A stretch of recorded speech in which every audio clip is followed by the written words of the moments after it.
L'absurdité du patriarcat et la soumission de la femme. Le patriarcat est un système qui a historiquement structuré les sociétés en plaçant les hommes en position dominante, le plus souvent au détriment des femmes. Il repose sur une hiérarchie des genres qui influence les rôles sociaux, économiques et politiques. Malgré les avancées des mouvements féministes, ces effets persistent sous différentes formes, notamment à travers les inégalités salariales, la répartition des tâches domestiques et les violences de genre. La soumission imposée aux femmes dans les sociétés patriarcales est une conséquence de normes culturelles qui limitent leur autonomie et leur pouvoir de décision.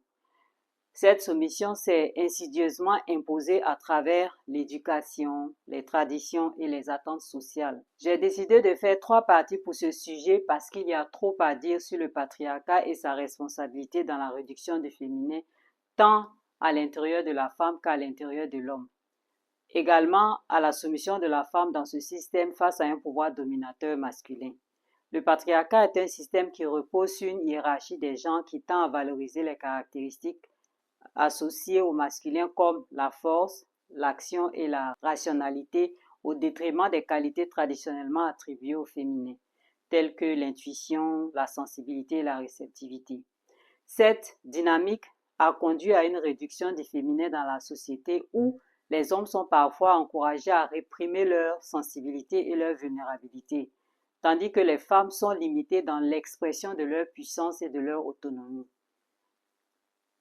Le patriarcat est une absurdité qui a été introduite dans nos sociétés par des hommes qui se sont oubliés.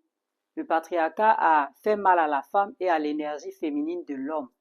Le patriarcat a été et est le mal, M-A, accent circonflexe L-E, qui a contribué à restreindre l'énergie féminine à l'intérieur de chaque humain, aussi bien la femme que l'homme.